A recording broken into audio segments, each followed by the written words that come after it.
Hello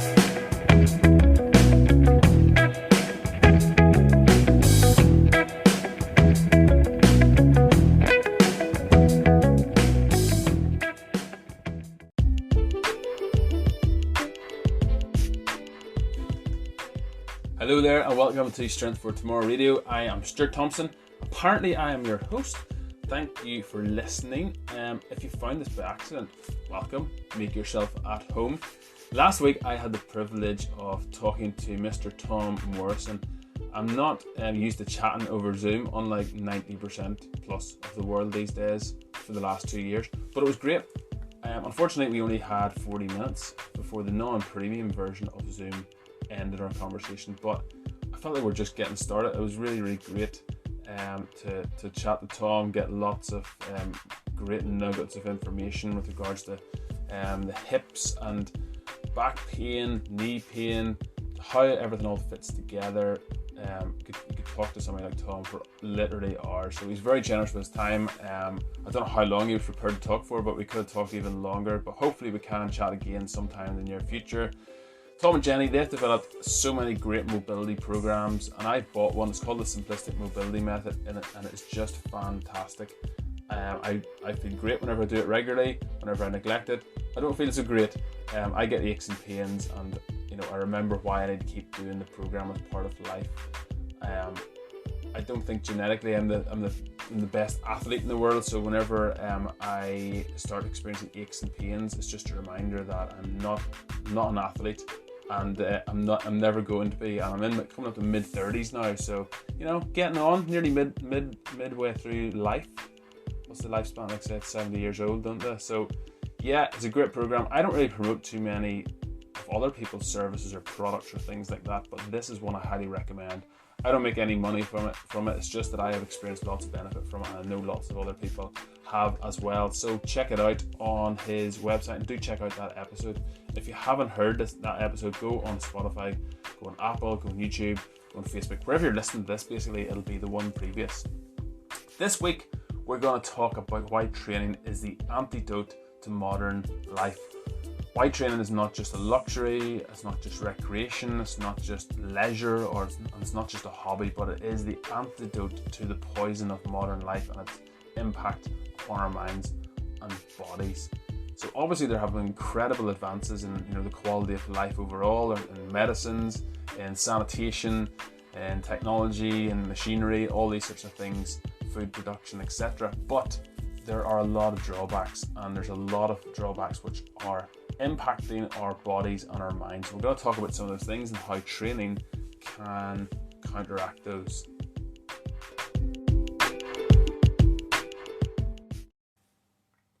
So what are some of the negative implications of modern life?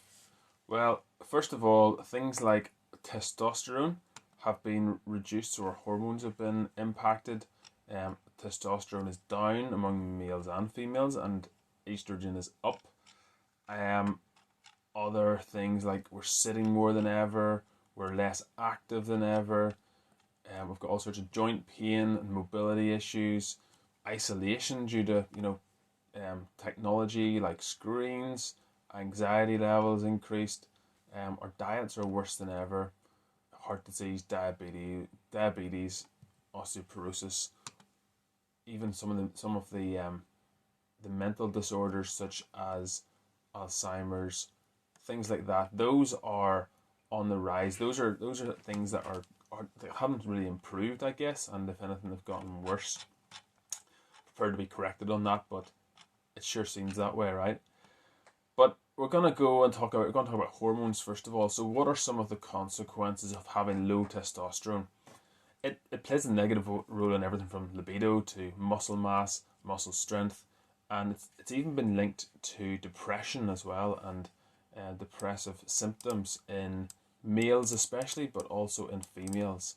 So there's a study, actually this is in Reuters, and it found, this was from 2007, but it's quite a famous study. It's probably the biggest of its kind that was done, and it found a substantial drop in United States men's testosterone levels since the 1980s, but they don't really know why this is, and the trend is also not really doesn't really rely upon age. It's taken the same type of age of people from 1987 and comparing it to like the likes of 2002.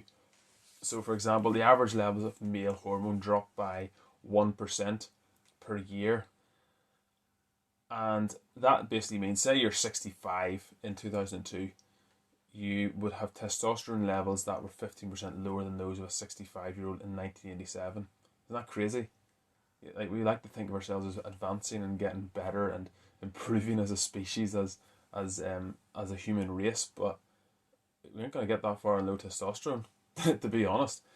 And this also means that a greater proportion of men in 2002 would have had it below normal testosterone levels in 1987. That's a Reuters article. You can go check that out. Just like Google testosterone levels 1987. But there are other challenges, I guess, to men's health as well. So there's certain likes of reproductive disorders like testicular cancer have risen. There's other European studies have found like sperm counts are sinking. Musculoskeletal strength of young men is going down, and that's for a variety of reasons. But is it because testosterone is low, or is testosterone low because of other things? It's interesting. There's a 2016 study that was done, and the average 20 to 34-year-old man could apply 98 pounds of force with a right-handed grip, and that is down from 117 pounds by a man of the same age in 1985. Obviously grip strength isn't exactly, it isn't necessary for every type of strength, but it is a really good indicator of future mortality and just general overall strength. It's kind of scary. That one's in Forbes, that article, and again we see this pattern of testosterone going down. I think there's probably going to be a lot more studies done on this, because it kind of goes along the territory of our all these different health disorders worsening, everything from mental health to lots of physical conditions as well. Estrogen has been, we know that it's in our water supplies now. There was sometimes people like to blame it on the pill, on women's pill that's leaked out into our water supplies, and while that is probably a contributing factor, there's lots of other factors as well. It's worth looking at. I'm not going to get into it now, but it's interesting. But basically what you need to know, what we're saying, is that our hormones are changing. The average man's hormones, the average woman's hormones are changing, and it's not for the better. Next, we're going to think about things like sitting. So sitting is a really common body posture, right? I mean, we sit in the car or the bus and go to work, or the train. We sit in a coffee shop, we socialise. We sit in the cinema. We maybe sit to study if you go to university or school. We sit when we travel in an airplane. We sit in work, and then we go home and we sit, right? So we're sitting and then moving to sit some more, and then moving to sit some more potentially. But our predominant posture probably is sitting these days.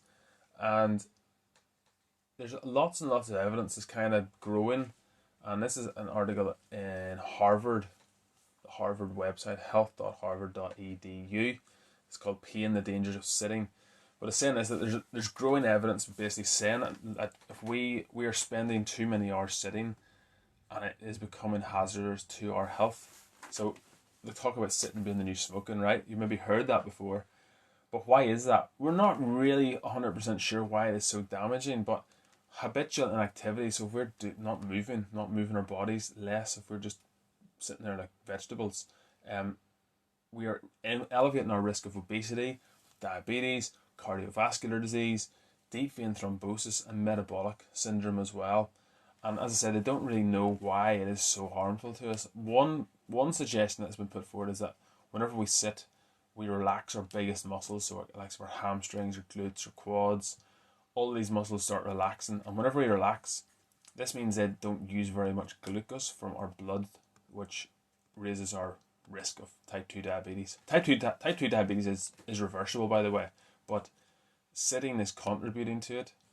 It can also increase pain. There's a lot of people, if they've got back pain, and they will find that sitting is the absolute worst thing for them.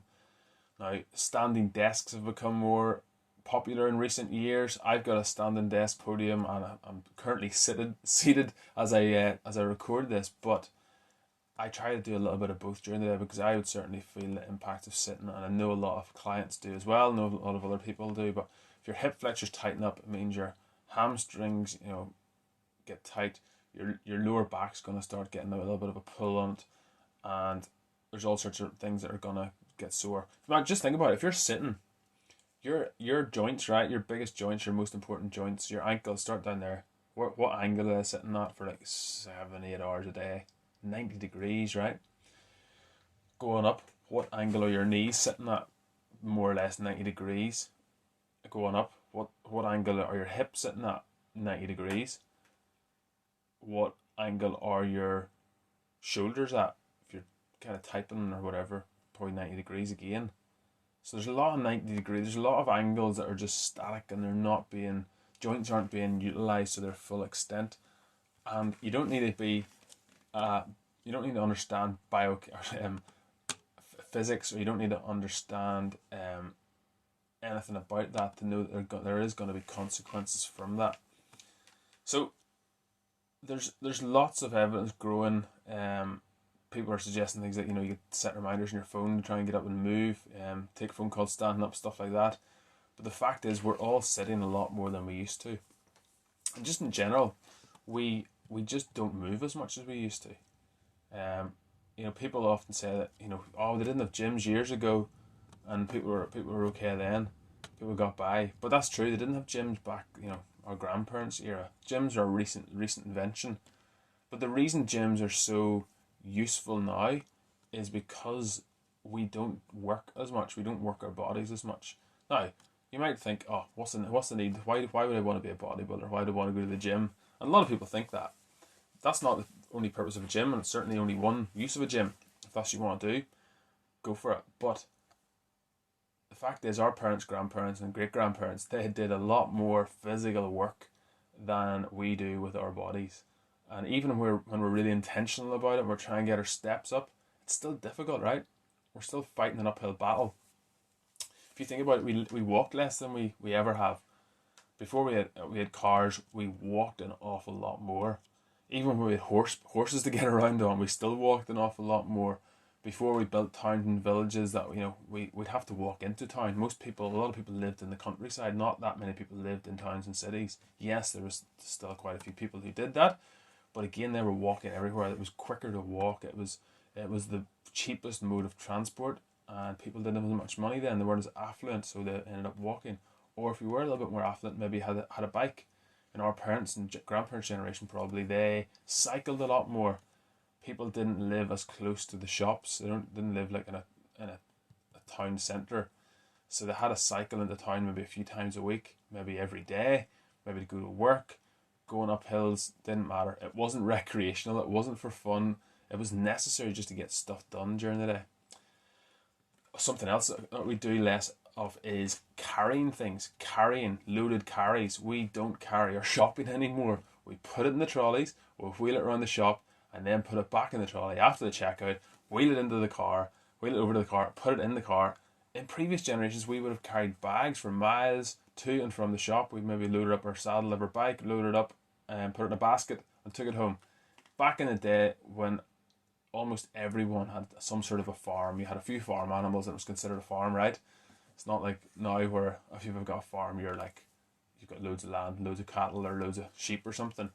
But everyone had a few farm animals, right? They were quite self-sufficient. They had a little bit of land potentially as well. But we would get used to carrying meal bags. We get used to carrying hay, straw. We were just used to doing, carrying buckets. We're used to carrying stuff all the time. And just in general, we just lift things less.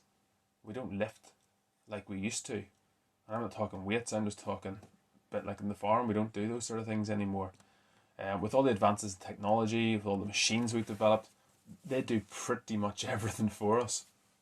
Whenever we used to do it manually, even if it was at a slower pace and with less volume.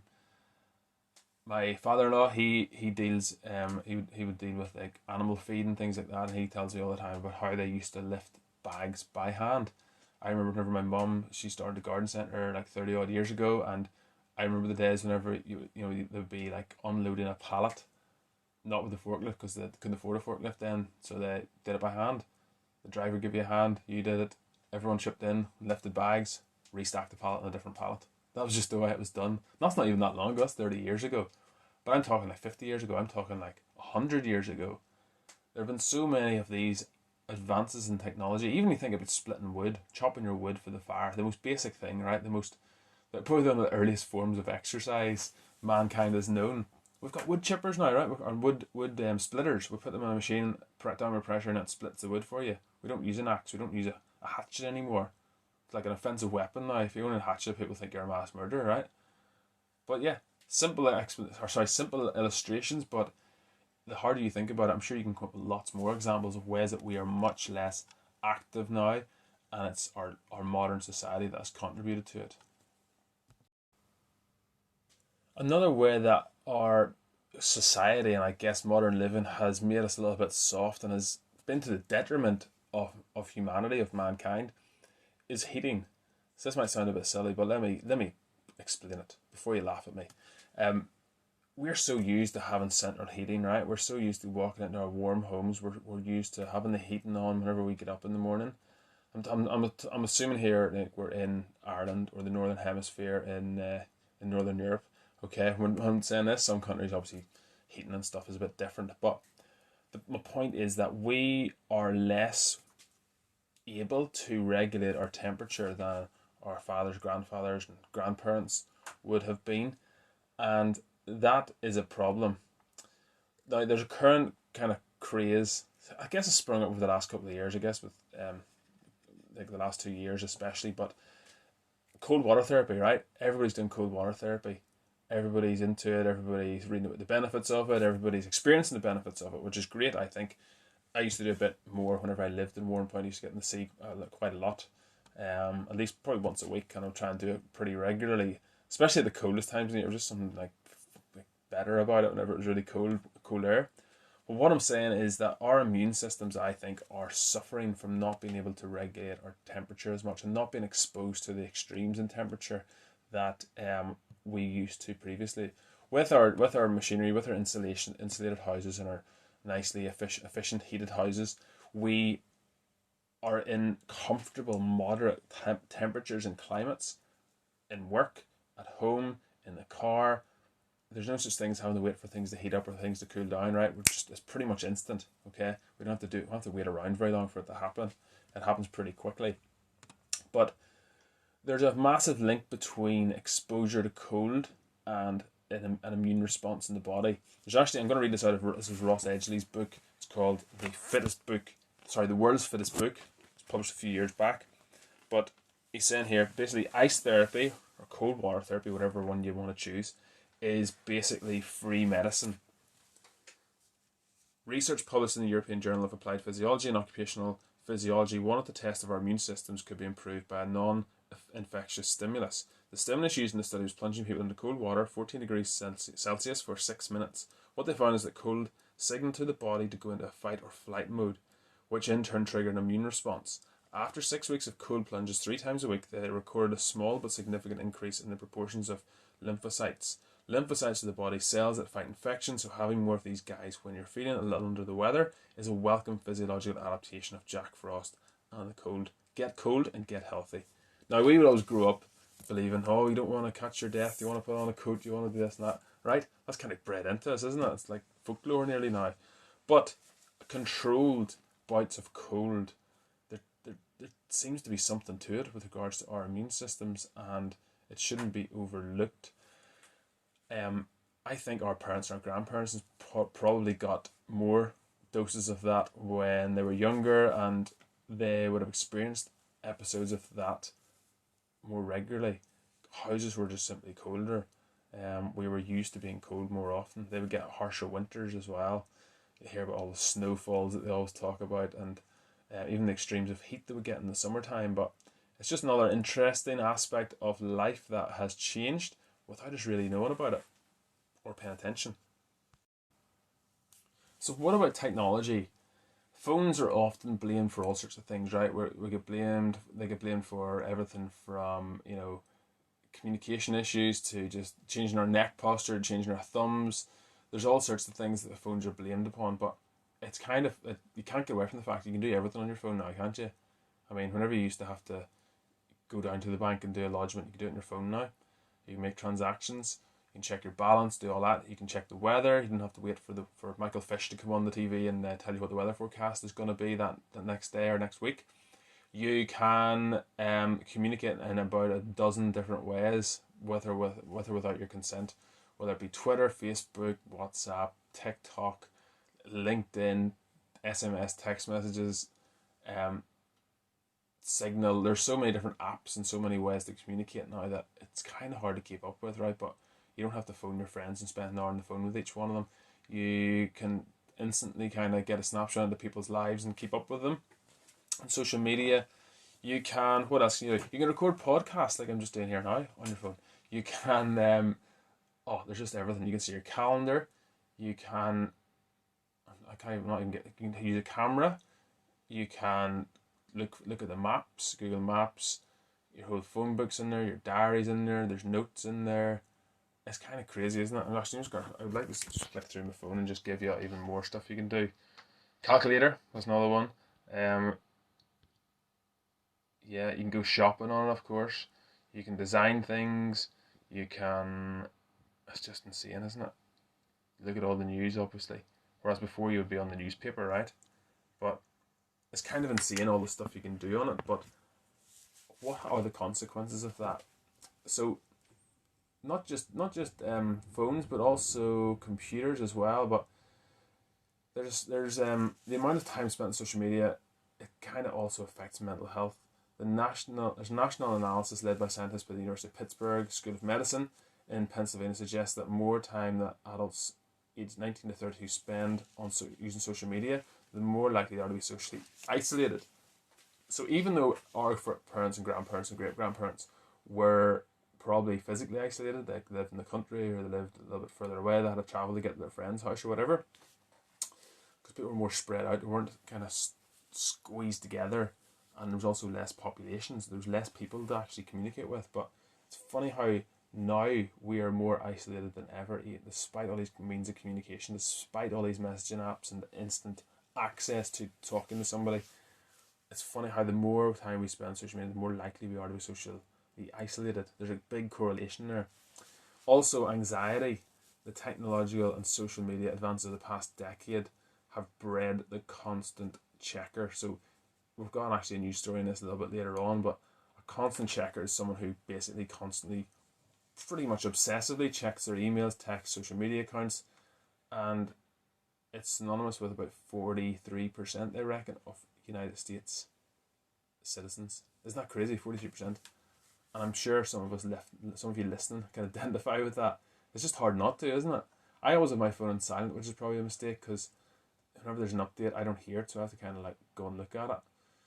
But I don't know if it's good or a bad thing, but I just don't like it interrupting me with the noise of it. But it's mad, isn't it? It's kind of crazy. There's lots of other implications as well from technology, but those are kind of some of the big ones that we need to be aware of.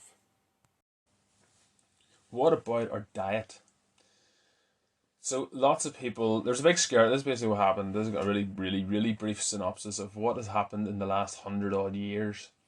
After World War II, there was a big scare with regards to cholesterol. And this guy called Hansel Keys, he came up with a study. I think it's called the Seven Nations study, but he basically tested lots of other countries and their levels of cholesterol, and then tried to link it to heart disease. So he had this theory and he was testing it. But what he did was he found all of the countries that kind of fit the bill for his theory. He ignored the other 18 or whatever, 17 other countries. There's a lot more countries in it. There's over 20 countries in it initially, and he ignored a bunch of them, kept with 7 of them, and then came up with this theory that high cholesterol equals heart disease.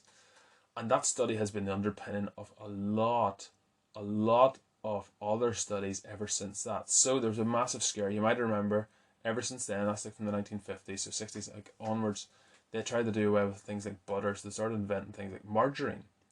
They started using lots more like vegetable oils. And then came the the fat scare. So they started like making everything low fat this, low fat that, and everything became low fat. And then people started realizing, actually, see the countries like the Mediterranean countries, they use a lot of fat, and started differentiating between the fats. Then everyone started being like low sugar, and then started putting in substitute sugars. That's like a really brief overview of what has happened with nutrition in the last number of years. Something else that has happened, applies mostly to the United States, but I suspect something similar has happened to the UK as well, and probably Europe.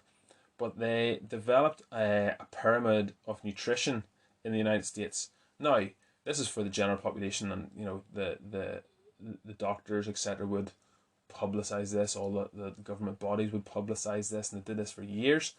Now, you might assume that the pyramid of nutrition would be based upon the advice of dietitians, nutritionists, experts in the field, yeah?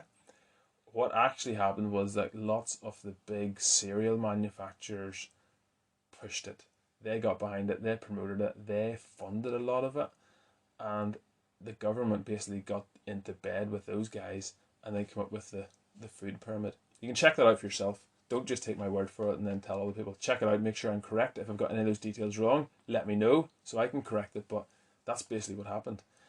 And that's why at the very, very bottom of the food pyramid, there's wheat. There is all of those sort of things at the very bottom, because they were making more money off it. They couldn't have it that, other things were taking precedence over things like cereals and wheats, etc. So that's why it's at the very, very bottom. It's not for human nutrition, which is really scary.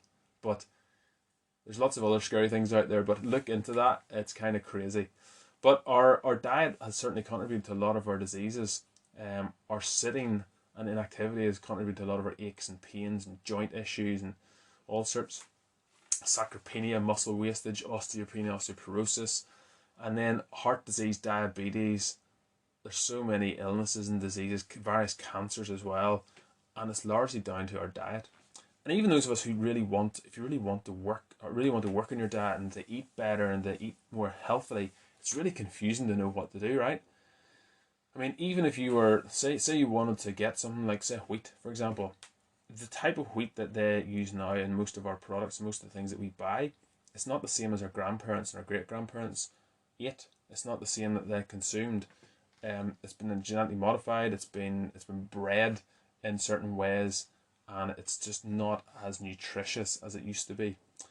The other problem is insecticides and pesticides and fertilizers, and constantly putting those things into the ground with mass food production. As great as it is feeding the world, there are consequences, and one of those consequences, I think I've mentioned it before, but there's heavy metals in those products, and whenever that goes into the soil, whenever the plant, whatever the plant is you're going to eat, whenever it tries to absorb nutrients from the soil, there's a massive battle goes on. So things like that you need, like magnesium, like zinc, like potassium, all of these essential minerals that our bodies need, they don't get absorbed at the same rate as they would have done in previous generations, because the heavy metals will be getting absorbed first from the soil. There's like a real battle goes on. So that's how we're losing out. Even if we think we're eating better, we're eating well, we're not. Which is kind of a depressing thought, but I thought I would share it anyway, just just to dent whatever confidence you had in your own nutrition. I'm only joking. We're going to solve all these problems in a minute. It gets to the good bit soon. So, how can we counteract all of these negative implications of modern life? Good question. Glad you asked. I'm going to read a bit of a book called Starting Strength 3rd Edition Basic Barbell Training by Mark Ripito. Fantastic book. If you get your hands on it, I think I bang on about it all the time. It's a really, really good book, and it's worth looking out for. If you get your hands on it, do read it. But it says here, like it or not, we remain the possessors of potentially strong muscle, bone, sinew, and nerve, and these are hard-won commodities. And these hard-won commodities demand our attention. They were too long in the making to just be ignored, and we do so at our peril. They are the very components of our existence, the quality of which now depends on our conscious directed effort at giving them the stimulus they need to stay in the condition that is normal to them. Exercise is that stimulus. Over and above any considerations of performance for sports, exercise is a stimulus that returns our bodies to the conditions for which they were designed. Humans are not physically normal in the absence of hard physical effort. Exercise is not a thing we do to fix a problem, it is a thing we must do anyway, a thing without which there will always be problems. Exercise is the thing we must do to replicate the conditions under which our physiology was and still is adapted, the conditions under which we are physically normal. In other words, exercise is the substitute caveman activity, the thing we need to make our bodies and in fact our minds normal in the 21st century, and merely normal for most worthwhile humans is not good enough. So, quite a lot in there. I'm not going to unpack it all. You can just listen to it again because it's pretty self-explanatory. But he puts it really nicely, doesn't he? I think he's quite poetic. But how can training help? So it can improve everything from our mental health. It can improve symptoms of anxiety by, if you've got a training program and you're in control of it, if you got control of one aspect of life, suddenly you don't have to be so anxious. I'm not saying this applies to everybody across the board. There's different levels of anxiety. I know that, but this is a testimony of lots of people who have started training. Suddenly they find they're able to control their anxiety because there's something they're in control of. Even depression, depressive symptoms, whenever you get a release of endorphins, which you do from exercise, suddenly you don't feel so bad. Suddenly you feel a little bit better. And again, having control over something, having a purpose, having something to get you out of bed when you don't want to get out of bed, it's massive. It really is. And then we said earlier about the implications of low testosterone. That's linked again with depression. There's a massive correlation there. It's worth looking into. But whenever there's low testosterone, you can suffer from depressive symptoms. And again, this is the testimony of lots and lots of people. They're starting to discover more links between this. But healthy levels of testosterone can be increased through exercise, be maintained through exercise, obviously with good nutrition, getting enough sleep, etc. Not all exercises are going to boost your testosterone levels. Like particularly strength training is going to be the one you're going to think of. So heavy barbell training, heavy weight training, compound movements. Those are the ones that have been shown to get testosterone. It's pretty well documented. It can get your testosterone increased both momentarily and overall. So there's so many. Like even you think of things like your aches and your pains. Doing some mobility work is going to help solve a lot of that. If you do some mobility training regularly, sarcopenia, some muscle wastage is going to stop that. It's going to prevent that. It's going to actually build fresh new muscle. Osteopenia, osteoporosis, trying to stop bone mineral decreasing, bone mineral density decreasing, heart disease, diabetes, all those sorts of things. You can counteract things like that with training. Those are consequences potentially of modern life. I'm not saying they're the only things that are contributing to it. I'm sure those things have been around since the dawn of time, but it seems to be getting more common, and training is a way we can counteract that. Even you think your posture and the implications of technology on our posture, so rounded shoulders, getting funny, our necks getting all out of shape as well. Whenever we train the muscles in our upper backs and our shoulders, suddenly our posture starts to improve. When we do some deadlifting, suddenly our posture starts to improve. When we strengthen the skeletal muscle in our body, it pulls everything into line, gets us into a better shape, and a shape that's going to be less painful to adopt. So there's lots of ways that training is going to help counteract modern life, I would say. We mentioned earlier about cold water therapy being beneficial for improving your immune system and your immune response. Training does that as well to some degree. So it's been shown training, being fit and healthy stops viruses and diseases. It can't take a hold of you the same as if you are in a chronic state of inflammation, which is the case if you're obese. So what do you think? I've kind of given you what I think, but what do you think about it? Is training an effective way to counteract the negative implications of modern life? I'd love to hear your thoughts, I really would, because I've thought about it at quite length, but I'd love to hear what you think of it. So in summary, I maintain that the gym is not recreational. In our parents' days or grandparents' days even, it might have been. It might have been classed as leisurely, but not now. It's essential to counteract the impact of modern life on our bodies and our minds for all of the reasons that we have just outlined. I've highlighted a number of ways, but there's probably lots and lots of other reasons that we didn't really have time to go into, and would be a bit tedious to do so. But one of the craziest things, I guess, that's happened in the last 2 years, and there have been some crazy things that have happened in the last 2 years, was a decision by our oh-so-wise political leaders to close down gyms, among other businesses, but they closed down gyms and left open off licenses and fast food restaurants. They left them open. In fact, not only did they leave them open, allow them to stay open while gyms closed, I don't really care if they let them stay open, but the fact that they closed gyms at the same time is the point. But they also incentivized people to eat at them with their Eat Out to Help Out scheme, which I think history's going to look back and not be very kind on this kind of absolute insanity. But one of the phrases that was tossed about at the time was essential and non-essential work. Essential and non-essential work. Remember that? And I remember making the point and discussing it with friends and whoever wanted to listen at the time. I didn't really express my viewpoint very loudly publicly, but privately we had great conversations with some people.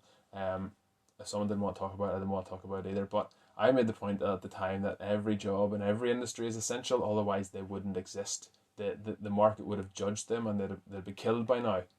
Metaphorically, obviously. Their industry would have been killed or their business would have been killed.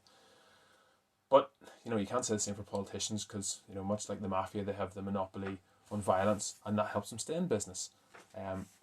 Yeah, it's true. It's true. But back to the point, gyms are essential and they're only getting more essential. The fact that, the benefits of training have been ignored and overlooked for the last 2 years and more is incredible. Especially since there's study after study, there's it's common knowledge now. We all know how much benefit training has on the human body when it comes to immune function, fighting obesity, improving mental health, and metabolic health. So, as I said, that's what I think. But what do you think? Can we absorb all of the benefits, or as many benefits of modern life as possible? The advances in science, technology, what we know about sanitation, how to care for the human body, but while reducing the impact of the inactivity, poor nutrition, overeating, and our ever-increasing toxic environment. What do you think? I really would love to hear your thoughts, so shout them out, send them in, drop me a message, info@crossfunctionalfitness.co.uk. I'd love to hear what you think about all of that.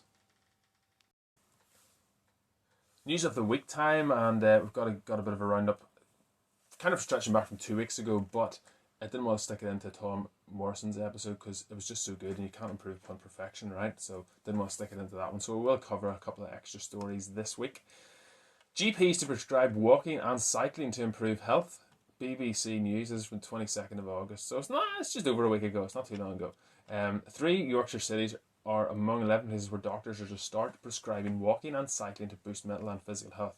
Bradford, Doncaster and Leeds will get a share of 12.7 million earmarked for the social prescription pilots. The government-funded plan aims to reduce the number of GP appointments and people's reliance on medication. That sounds like fantastic news. This is the best news I've heard, and this is why I wanted to share this story, even though it's over a week old. Some GPs said there's not enough time to care for sick people as well as referring people to the new schemes. The new geared change plan pilots would be hugely beneficial to overall mental and physical health, said the Department of Transport. Walking and Cycling Minister Trudy Harrison said more cycling and walking would ease the burden on our NHS as well as improving air quality and reducing congestion. What are the trials? Government is developing the pilots with the NHS and the Sport England. They include adult cycle training for all abilities, plus more walking groups for exercise and mental health, for free bike loans to be offered. Wheelchair and mobility scooters will also benefit. Pilots will run to 2025. Government said that the authorities must also improve infrastructure so people felt safe walking and cycling. We need healthier, cheaper and more pleasant ways to get around for everyday trips, said cyclist Chris Boardman, Commissioner of National Active Travel, a government agency set up to improve the UK's cycling and walking infrastructure. Moving more will lead to a healthier nation, a reduced burden on the NHS.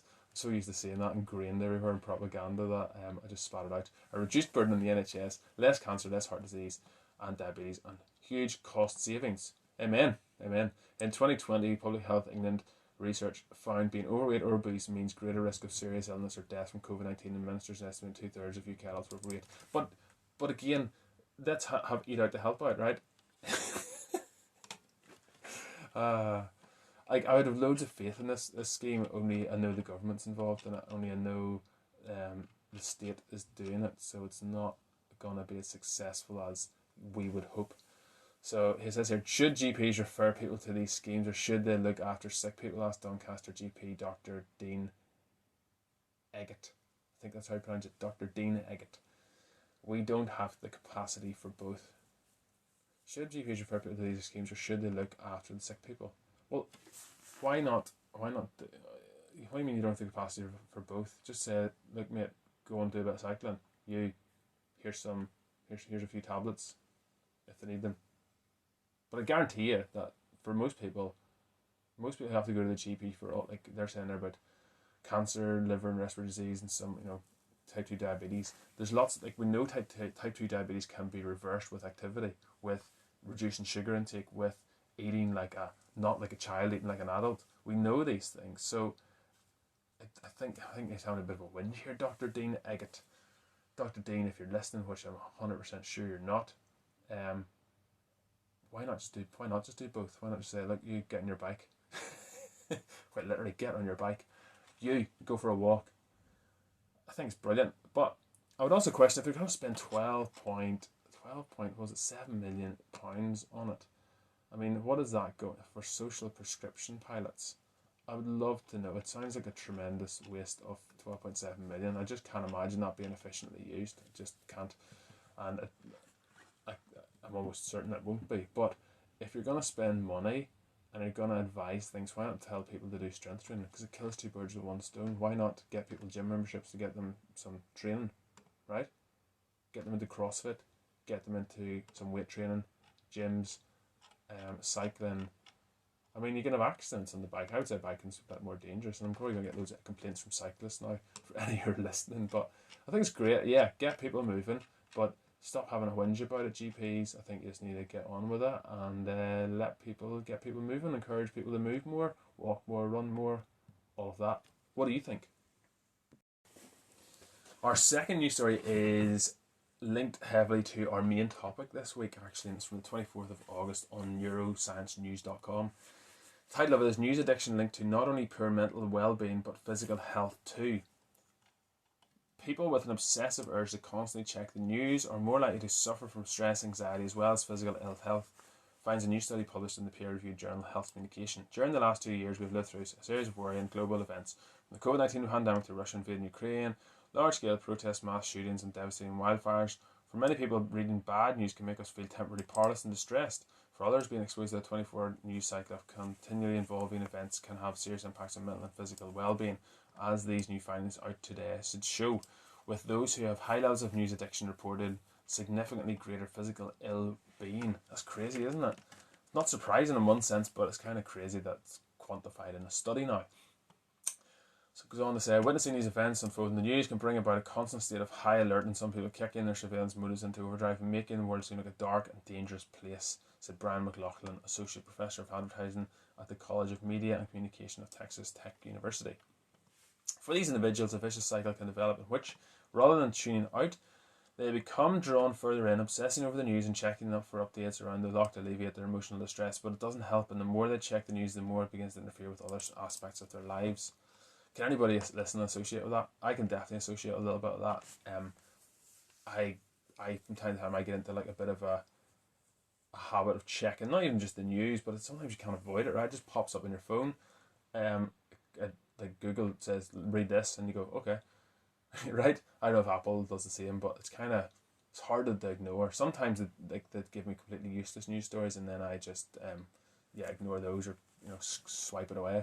But yeah, it's kind of crazy. The results of this study revealed that 16.5% of people surveyed showed signs of severely problematic news consumption. Such individuals frequently became so immersed and personally invested in news stories that the news stories dominated the individual's waking thoughts, disrupted time with family and friends, and made it difficult to focus on school or work, and contributed to restlessness and inability to sleep.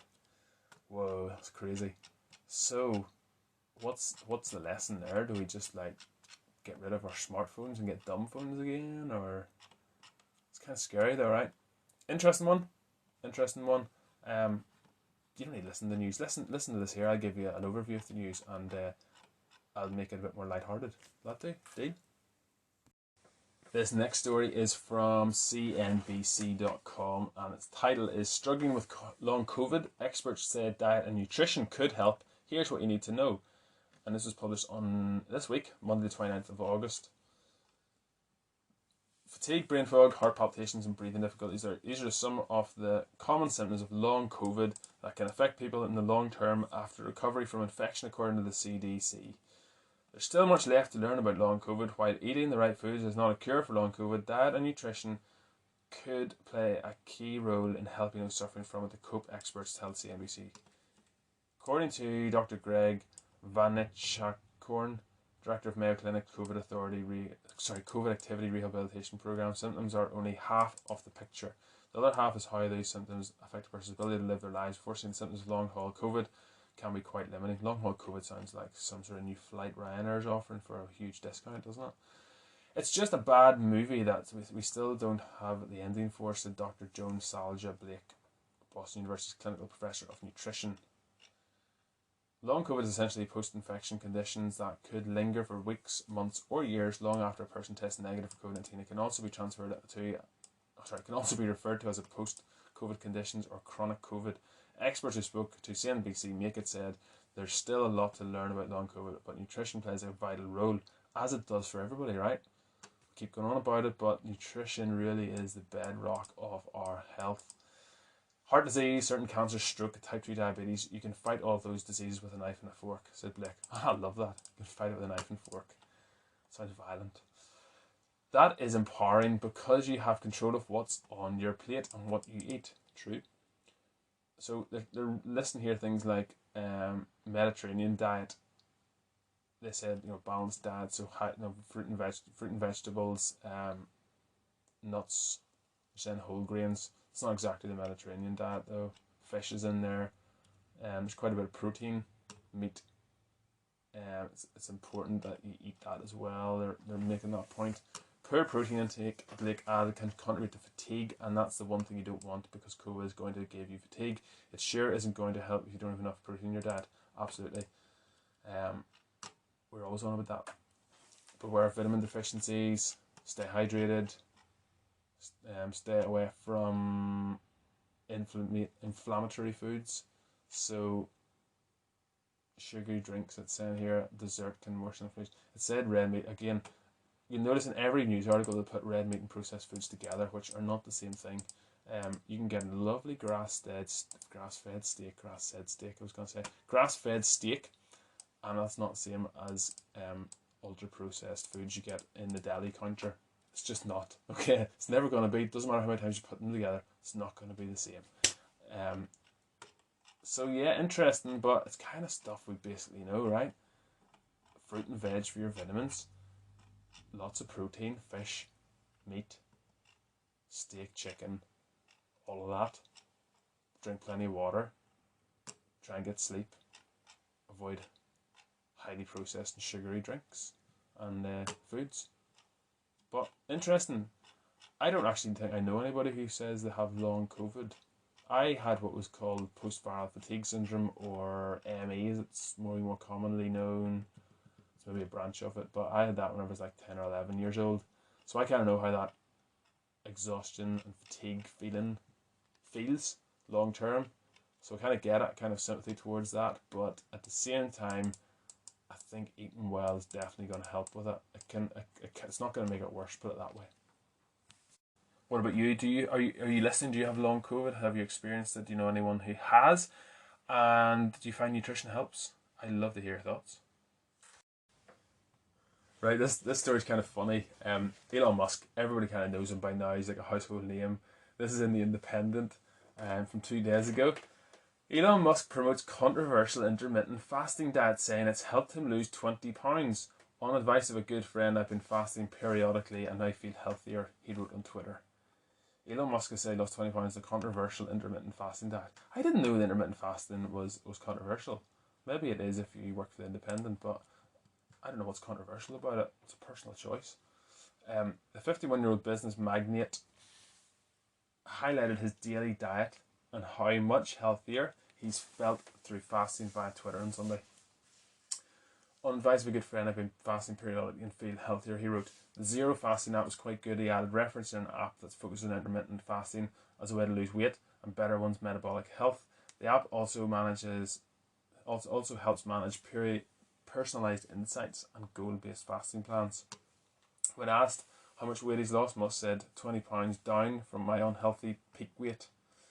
So I just thought it was interesting because they described it as intermittent fasting is controversial, and it's Elon Musk, who's pretty famous. I don't know what's controversial about it. Like, it's not like they're talking about like vaccine mandates or I don't even know, like lockdowns. It's not, or like Russia Ukraine. It's not like intermittent fasting is really controversial in the same way, is it? It's like I brush my teeth this way, you brush your teeth that way. I brush my teeth in the morning, you brush your teeth in the evening. Like, who cares? But I should say, if you're thinking of doing intermittent fasting and you're like, it's the golden ticket, Elon Musk lost 20 pounds, I must do it. He's a smart man, he knows what he's doing. Maybe he does, but the intermittent fasting will work with regards to weight loss or fat loss for the same reason that other diets will work, and that is because there is a calorie deficit created, and he has ordered his calories in such a way throughout the day that's allowed him to be in a calorie deficit, probably with minimal of thought. Now, it is possible if you're doing 16 hours off, 8 hours on eating, then it is possible to pack in too many calories in those 8 hours. It's not very hard. You still have to be eating well, you have to be eating properly, but it probably makes more sense to eat things that are high in protein, high in fibre, and decent amounts of decent quality fats, because that's going to keep you full then for the other 16 hours and you'll not be craving food. But there's nothing magic about it. It's just he's ordered his calories in that way. Okay, this is our last story, and this again is from neurosciencenews.com, and this was on the 30th of August, just the other day there. Sugar disrupts microbiome, eliminates protection against obesity and diabetes. A study of mice found that dietary sugar alters the gut microbiome, setting off a chain of events that leads to metabolic disease, prediabetes, and weight gain. The findings published today in Cell suggest that diet matters, but an optimal microbiome is equally important for the prevention of metabolic syndrome, diabetes, and obesity. Diet alters microbiome. A Western-style high-fat, high-sugar diet can lead to obesity, metabolic syndrome, and diabetes, but how the diet kickstarts unhealthy changes in the body is unknown. The gut microbiome is indispensable for an animal's nutrition, so Ivanov, PhD, Associate Professor of Microbiology and Immunology of Columbia University Gallegos College of Physicians and Surgeons, and his colleagues investigated the initial effects of the Western-style diet on the microbiome of mice. After 4 weeks in the diet, the animals showed characteristics of metabolic syndrome, such as weight gain, insulin resistance, and glucose intolerance, and their microbiomes had dramatically changed, with the amount of segmented filamentous bacteria common in the gut microbiota of rodents, fish, and chickens falling sharply, and other bacteria increasing in abundance. Microbiome changes alter Th17 cells. The reduction of filamentous bacteria, the researchers found, was critical to the animal's health through its effect on Th17 immune cells. The drop in filamentous bacteria reduced the number of Th17 cells in the gut. Further experiments reveal that it's the Th17 cells that are necessary to prevent metabolic disease, diabetes, and weight gain. Pretty interesting. So what are they saying? So our study emphasized that the complex interaction between diet, microbiota, and the immune system plays a key role in the development of obesity, metabolic syndrome, type 2 diabetes, and other conditions. Ivanov says it suggests that for optimal health, it is important not only to modify your diet, but also improve your microbiome or intestinal immune system, for example, by increasing Th17 cell-inducing bacteria. So, although it's in mice, it's pretty interesting, and it's probably pretty applicable to us as humans. What do you think? Are we a bit like mice? It's kind of funny though, to do it in mice, isn't it? Well, it's not funny, like, it's kind of good for mice though, because then they know how to feed mice properly, and then they'll not have all these illnesses and diseases as well. But yeah, what do you think? Interesting little study. It's one to keep an eye on, and one I'm sure they'll delve more into, but it's not that surprising, is it? The effects of sugar on us. As I said beforehand, earlier in the program, I said beforehand, they used to demonize fat. Used to demonize fat and what it did to us, with regards to heart disease and cholesterol, etc. But sugar is the one that's kind of escaped, right? I know there's more things saying there's low sugar, but they've created all these sugar alternatives, and yeah, it's interesting. It'll be interesting to see what kind of comes of that. I don't think we know enough about it yet.